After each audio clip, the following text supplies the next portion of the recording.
Bienvenue sur Renaissance émotionnelle, le podcast dédié à ceux qui cherchent à transformer leur vie, à trouver un sens au milieu du chaos et à retrouver un pouvoir intérieur. Je suis Émilie Monté, neuropraticienne de la Scamden et entrepreneur dans le monde du bien-être émotionnel. Aujourd'hui, nous allons parler des mécanismes inconscients qui nous protègent et finissent par nous faire du mal, comme la fuite et le déni. L'importance de faire face à nos problèmes pour entamer un processus de guérison. Nous explorerons pourquoi le déclic ne peut venir que de soi, comment s'autoriser à regarder en face nos difficultés est essentiel pour avancer. Freud a introduit le concept des mécanismes de défense pour expliquer comment l'esprit humain gère les conflits internes et les tensions émotionnelles. Selon lui, ces mécanismes sont des stratégies inconscientes utilisées par l'ego pour protéger l'individu de l'anxiété et des sentiments désagréables. Les principaux mécanismes de défense sont, en premier lieu, le refoulement. C'est le mécanisme le plus fondamental, où les pensées, les souvenirs et désirs inacceptables sont repoussés hors de la conscience. Par exemple, un individu peut refouler un traumatisme d'enfance, rendant le souvenir inaccessible à la conscience. On l'oublie, ou tout du moins on pense l'avoir oublié. Ensuite, la projection. Elle implique d'attribuer ses propres sentiments ou désirs inacceptables à quelqu'un d'autre. Par exemple, une personne agressive pourrait percevoir les autres comme étant agressifs envers elle-même. Puis le déplacement, c'est-à-dire diriger ses sentiments ou impulsions vers un substitut moins menaçant. Par exemple, une personne en colère contre son patron peut transférer cette colère sur un membre de sa famille. En quatrième place, la rationalisation, c'est-à-dire offrir des explications logiques ou rationnelles pour des comportements ou des sentiments qui sont en réalité motivés par des pulsions inacceptables. Par exemple, justifier un échec professionnel en blâmant des circonstances extérieures plutôt que son propre manque de compétences. La sublimation, transformer des pulsions ou des désirs inacceptables en des activités socialement acceptables. Par exemple, canaliser l'agressivité en pratiquant un sport de contact. Et le sixième, le déni. Refuser de reconnaître une réalité douloureuse ou anxiogène. Par exemple, une personne peut nier la gravité de sa maladie, malgré les preuves médicales. Les mécanismes de défense jouent un rôle crucial dans la gestion des conflits internes et le maintien de l'équilibre psychologique. Bien qu'ils puissent temporairement réduire l'anxiété, une utilisation excessive ou rigide peut mener à des troubles psychologiques. Elisabeth Kübler-Ross, célèbre pour son modèle des 5 étapes de deuil, explique que le déni, la première réaction à la perte ou à une nouvelle difficile, est un mécanisme de défense temporaire qui aide à amortir le choc initial. Les personnes en déni peuvent avoir du mal à accepter la réalité de la situation. Le déni en particulier est un mécanisme de défense fondamental dans le processus de deuil. Selon elle, le déni aide à protéger l'individu contre l'impact émotionnel immédiat de la perte. Il permet de prendre le temps nécessaire pour absorber progressivement la réalité de la situation. Cependant, Si le déni persiste trop longtemps, il peut empêcher le deuil de progresser vers les autres étapes. Faire face à nos problèmes et les regarder en face est une étape cruciale pour la guérison et le bien-être émotionnel. En acceptant de voir la réalité telle qu'elle est, nous pouvons commencer à comprendre les causes sous-jacentes de notre souffrance et à travailler dessus. Prenons un exemple. Une personne peut être en déni de son addiction. Tant qu'elle ne reconnaît pas qu'elle a un problème, elle ne pourra pas chercher l'aide ni commencer un processus de guérison. En faisant face à cette réalité, elle peut entamer un chemin de rétablissement et trouver des solutions pour surmonter son addiction. On peut souvent constater le déni banalisé avec des phrases toutes simples comme « il y a pire ailleurs »,« je tiens le coup »,« ça va, c'est pas si grave »,« je m'en occuperai plus tard »,« c'était il y a longtemps, c'est passé ». Et toi alors, tu t'es vu? Je sais que j'ai ce problème, mais un tel a beaucoup plus que moi. Ou tout simplement en ne voyant pas le problème. Dans l'épisode 2 du podcast, je vous avais déjà parlé de Brené Brown et de ses travaux sur la vulnérabilité. Chercheuse et auteure américaine, connue pour ses travaux sur la vulnérabilité, mais aussi le courage, la honte et l'empathie. Ces recherches mettent en lumière l'importance de la vulnérabilité pour mener une vie authentique et épanouissante. Selon elle, la vulnérabilité est au cœur des expériences humaines les plus profondes et les plus significatives, telles que l'amour, la créativité, la joie et l'empathie. Contrairement à la perception courante qui voit la vulnérabilité comme une faiblesse, Brown argue qu'elle est une manifestation de courage.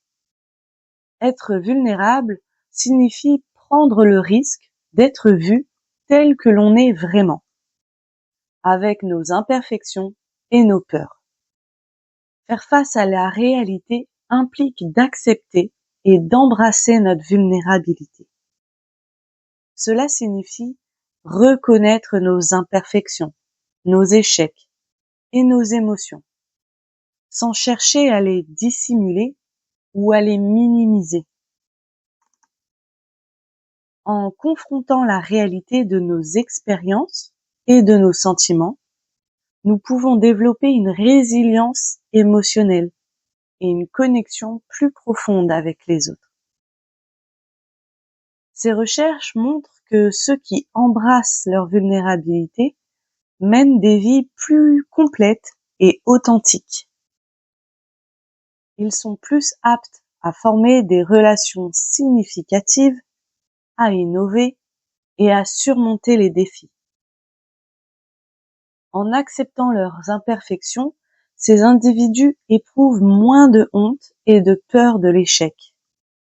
Et pour compléter ces réflexions, j'ai envie de vous parler de Carl Rogers, l'un des psychologues les plus influents du XXe siècle, qui a développé la thérapie centrée sur la personne et qui met l'accent sur l'acceptation inconditionnelle de soi et des autres. Il croyait que pour atteindre une santé mentale optimale et un épanouissement personnel, il est crucial d'accepter pleinement qui nous sommes. Cette acceptation inconditionnelle de soi inclut la reconnaissance et l'acceptation de nos sentiments, pensées et comportements sans jugement. Selon Rogers, cette acceptation, cette auto-acceptation est la clé pour surmonter les conflits internes et les comportements autodestructeurs. Son approche est particulièrement utile pour aider les individus à surmonter la honte, l'anxiété et les problèmes d'estime de soi. En créant un espace où les personnes se sentent acceptées et comprises, cela facilite une auto-acceptation et un épanouissement plus grand. Les recherches de Brené Brown sur la vulnérabilité et celles de Carl Rogers sur l'acceptation de soi se rejoignent sur plusieurs points clés. Tous deux soulignent l'importance d'accepter et d'embrasser nos émotions et nos expériences comme un chemin vers la guérison et l'épanouissement personnel.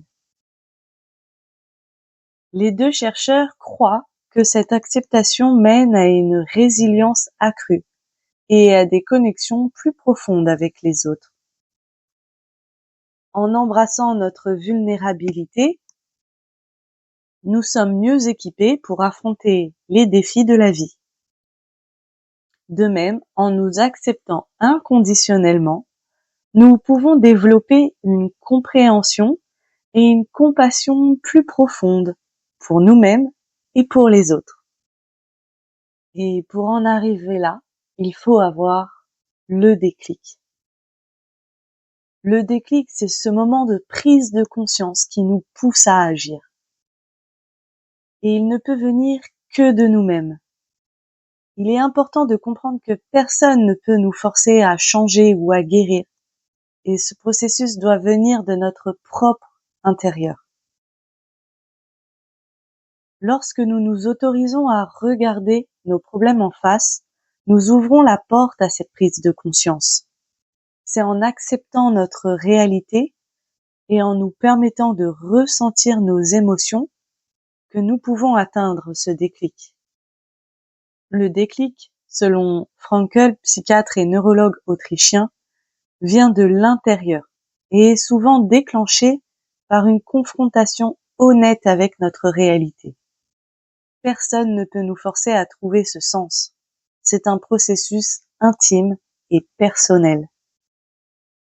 Lorsque nous nous autorisons à voir nos problèmes en face et à chercher activement un but, nous ouvrons la porte à une prise de conscience qui peut transformer notre vie.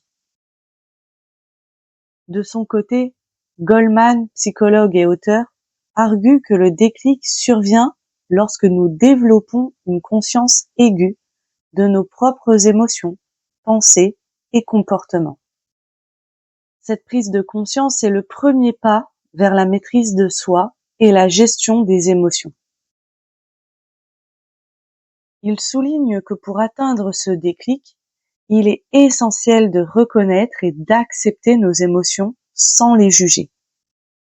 Ce processus de prise de conscience émotionnelle permet de comprendre les racines de nos problèmes et de trouver des voies pour les résoudre.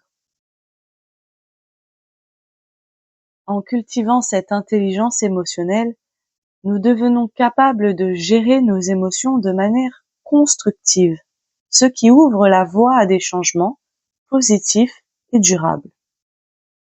Aussi, si l'on doit résumer, le déclic, ce moment de prise de conscience qui nous pousse à agir, ne peut donc venir que de nous-mêmes. Comme le montrent les travaux de Frankl et Goleman, voici comment les recherches éclairent ce processus. Affronter la réalité en regardant nos problèmes en face et en cherchant un sens à nos expériences. Nous pouvons déclencher une transformation intérieure. Cette quête de sens nous donne la motivation et la résilience nécessaires pour surmonter les défis. Développer la conscience de soi, en devenant conscient de nos émotions et en acceptant notre réalité émotionnelle, nous pouvons mieux comprendre nos réactions et trouver des moyens de les gérer. Cette conscience de soi est le fondement de l'intelligence émotionnelle et de la transformation personnelle. Autorisation personnelle. Personne ne peut nous forcer à changer. Le processus de guérison et de changement doit venir de notre propre intérieur. En acceptant notre réalité et en nous permettant de ressentir pleinement nos émotions, nous nous ouvrons la porte à ce déclic essentiel. Il est essentiel de s'autoriser à regarder nos problèmes et nos émotions en face, et personne ne peut le faire à notre place. C'est un acte de courage et d'amour envers soi-même. Commencez par créer un espace sécurisé pour vous-même, où vous pouvez explorer vos émotions sans jugement. Vous pouvez également chercher le soutien d'un professionnel pour vous accompagner dans ce processus. En faisant face à vos problèmes, vous pouvez commencer à les comprendre, à les accepter et à travailler dessus. Ce processus peut être difficile, mais il est la clé d'une vie épanouie et équilibrée. Merci d'avoir écouté cet épisode de Renaissance émotionnelle. J'espère que cette exploration des mécanismes de fuite et de l'importance de faire face à nos problèmes vous a inspiré. Souvenez-vous, le déclic peut changer et guérir, et il ne peut venir que de vous. Autorisez-vous à regarder vos émotions et vos difficultés en face pour entamer un véritable processus de guérison. Et pour en savoir plus sur mon accompagnement personnalisé et les prochaines conférences, n'hésitez pas à visiter mon site web. À bientôt!